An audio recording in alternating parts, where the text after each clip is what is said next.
Hai Smart Viewers, pernah nggak sih kalian mau beli sesuatu, tapi yang bikin kalian yakin itu bukan iklan dari brandnya, melainkan dari review orang random yang ada di TikTok atau Instagram. Nah, konten tersebut dinamakan UGC, dan itu menjadi salah satu alasan kenapa brand sekarang kesannya kayak deket banget sama audiensnya, padahal bukan iklan yang benar-benar proper. Nah, yuk kita bahas di Ekspresi bersama saya Feli dari Creative Communication. Nah, Smart Viewers, UGC atau User Generated Content ini singkatnya adalah konten yang dibuat oleh pengguna atau konsumen, jadi bukan dari brandnya ya. Kontennya berasal dari pengalaman pribadi mereka saat menggunakan produknya. Bentuknya juga luas banget nih, misalnya video review, unboxing, before after, OOTD, sampai foto dan komentar di marketplace. Bahkan komentar di TikTok ataupun thread di Twitter yang viral juga bisa jadi UGC kalau pengaruhnya besar banget. Nah, contoh konkretnya gini ya Smart Viewers, ada orang yang pengen beli minuman viral, abis itu mereka bilang, enak sih tapi kayaknya kemanisan deh Kak buat aku. Nah, itu adalah UGC karena mereka ngomong jujur sesuai pengalaman mereka. Contoh lainnya, ada orang nih yang pengen beli cushion, abis itu mereka review before afternya, ketahanannya, coveragenya, cocok nggak ya untuk kulit kering atau berminyak? Nah, itu adalah UGC juga. Atau ada yang juga yang bikin konten get ready with me sambil pakai outfit dan tag brand lokalnya. Padahal brandnya ini nggak bayar sama sekali loh, dan konten seperti ini biasanya lebih nyantol karena terasa real dan nggak terlalu dipoles. Tahu nggak sih Smart Viewers kenapa brand sekarang lebih suka UGC? Karena dari sisi audience, UGC ini terasa lebih honest review.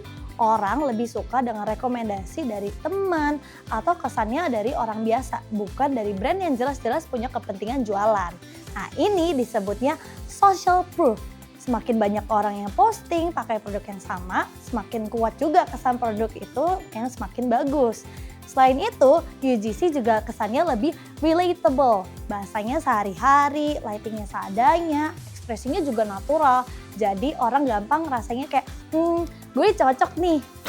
Nah, dari sisi brand, UGC ini juga bikin marketing lebih efisien loh. Brand juga bisa mendapatkan banyak variasi konten tanpa produksi yang mahal. Jadi kontennya bisa disesuaikan dengan banyak tipe-tipe audiens. Misalnya, satu produk bisa terlihat cocok untuk anak kuliah, ibu rumah tangga, pekerja kantoran. Disesuaikan dengan siapa yang bikin UGC-nya. UGC juga biasanya lebih cepat masuk FYP karena formatnya ini ngikutin gaya platform dan bukan iklan televisi. Tapi UGC ini juga ada downside-nya loh Smart Viewers. Pertama, brand jadi keenakan dan akhirnya males bikin konten yang proper. Karena sudah dibantu oleh konten dari konsumen, brand jadi kurang niat nih bikin campaign yang kreatif dan strategis. Padahal kalau brand nggak punya arah komunikasi yang jelas, UGC yang tersebar juga bisa bikin pesan dari brand ini nggak konsisten. Nah, kedua, brand juga bisa kehilangan kontrol. UGC ini nggak selalu positif loh Smart Viewers. Bisa ada yang review yang pedes, ada yang salah info, atau gaya kontennya ini kurang sesuai dengan brand image-nya. Bahkan kadang ada yang menilai produknya ini secara berlebihan. Contohnya ngeklaim kalau langsung putih dalam sehari atau pasti sembuh yang bisa bikin reputasi brandnya bermasalah dan dianggap misleading. Selain itu juga ada isu etika yang sering kejadian di UGC ya Smart Viewers. Situasi pertama, UGC yang sebenarnya berbayar tapi tidak transparan. Jadi penonton ini ngiranya review jujur padahal ada kerjasama di baliknya. Ini bisa dianggap menyesatkan loh Smart Viewers karena audiens tidak diberi konteks bahwa konten tersebut punya kepentingan promosi. Situasi kedua, brand hanya menampilkan UGC positif dan sengaja menutupi review negatifnya. Jadinya bias dan bikin calon pembeli nggak punya gambaran yang seimbang. Situasi yang ketiga, brand repost konten konsumen tanpa izin atau tanpa kredit yang jelas. Padahal konten itu juga punya pemiliknya loh dan ada hak moral yang harus dihormati.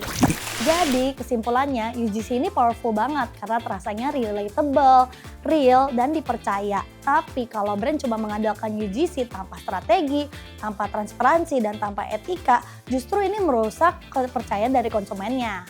Jadi menurut kamu UGC ini sekarang masih jujur atau berubah jadi iklan yang terselubung? Yuk komen di bawah Smart Viewers. Sampai di sini dulu ya pembahasan aku hari ini. Sampai ketemu di episode selanjutnya. Bye-bye.